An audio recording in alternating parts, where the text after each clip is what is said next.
नमस्कार समस्त को मो यूट्यूब चैनल को स्वागत। मु विनय मोदी केयर कंसल्टेंट। आज गोटे आम आलोचना करिया बहुत सुंदर बेनिफिट प्रोडक्टर बेनिफिट उपरे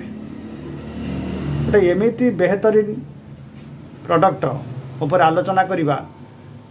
जे आमे समस्ते प्रोडक्ट बाबद रे समस्त को किसी जनाशुना नॉलेज अच्छी।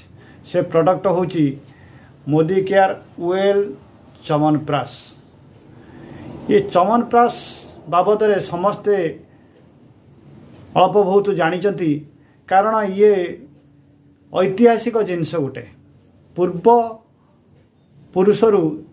बहुत पूर्वर आयुर्वेदिक पद्धति रे ये जिनसटी समस्ते व्यवहार करी आछंती किंतु समस्त तो किसी जानी मु भी जानी किंतु आज आम गोटे तारी उपर आलोचना करवा आ द्वारा आमर बहु कौन कौन केते प्रकार फायदा अच्छी आ कौथिरे तैयारी आ काहेकि आवश्यक आ केमिति ग्रहण करवा दरकार सबकिछ तो आम जानी तथापि आम टिके ए विषय आलोचना कले आउ टिके बेहतरीन हम आमको व्यवहार करिबारे आ काहेकि व्यवहार करिया बोले आम टिके जानि परिबा आ अलका समस्त को आम याकू देई परिबा। ये च्यवनप्राश कौथिरे तैयारी आगे जानिबा।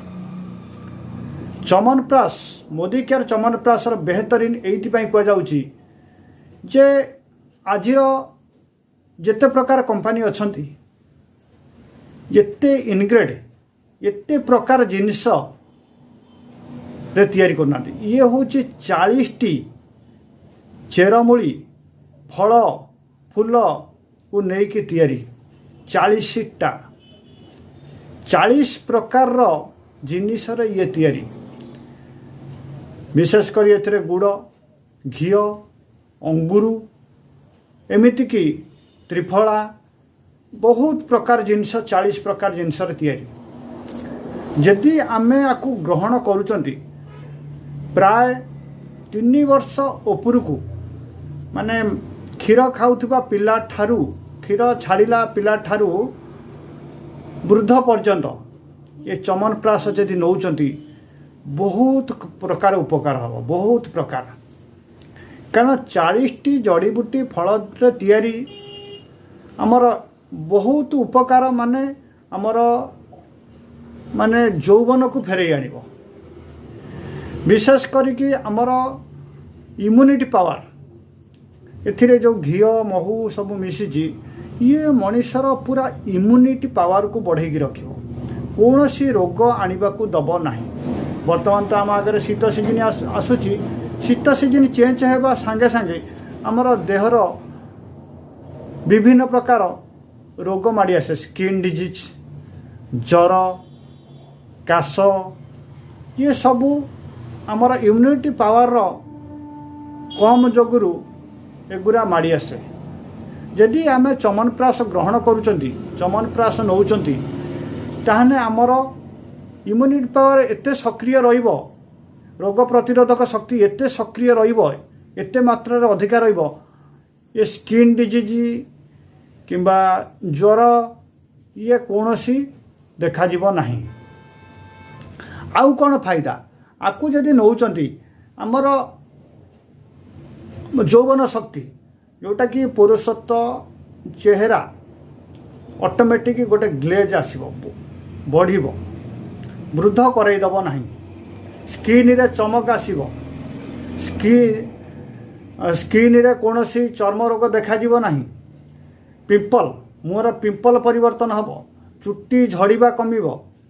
एमिति विभिन्न प्रकार रोग भल हबो विशेष करिकि जो मानकर श्वास अच्छी किंबा एसनफुलिया अच्छी तांकु निहाती आवश्यक है च्यवनप्राश। ये च्यवनप्राश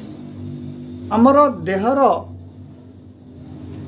कौन सी रोग को आसिया पूर्वर ये अटकईदब आमे आर तो गुण कहले आमको सरीब नाही बहुत गुण आर अच्छी तथापि आमे किमिति व्यवहार करिबा ता विषय टिके जानिबा। व्यवहार करिवार प्रणाली ये देखो पैकिंग है गोटे प्लास्टिक डबारे कारण ये कौन सी ये जो जिनस तैयारी होती ये कौन सी मेटाल लगे दरकार नहीं। मेटाल लगिले से गोटे विषाक्त गोटे विष आकार तैयारी कर से आम जो बाहर करवा आधार कौन सी मेटाल चामच दबा ना आपको प्लास्टिक चामच किंबा माटीर चामच किंबा काच माध्यम बाहर करवा कौन सी धातव जिनस टच करवा नहीं छुईवा नहीं। आ व्यवहार करिवार प्रणाली होची आकु क्षीर रे किबा उषुम पानी रे गोलेकी नेले बहुत शीघ्र भल काम करिवो। जदि उषुम क्षीर रे आमे सकाळे संध्याळे दी थर नौचंती बड़ मनीष हेले जो माने 12 वर्ष उपरकू 20-30 वर्ष उपरकू लोक अच्छा से माने 30 ग्राम लेखा 2 थर नहीं पारे। जदि छोट पिला अच्छा 8-10 वर्ष तल पिला को अच्छा अध चामच माने 15 ग्राम लेखाएं दे पार। आपको जदि क्षीर किंबा उषुम पानी खाइबा पूर्व हो खाइबा परे हो जदि लौचती ताने आमर भल आकार काम करिवो। एतिकी कहीकि रोची आगामी दिन में आम आलोचना करवा आर डेमो रोची। समस्त को नमस्कार।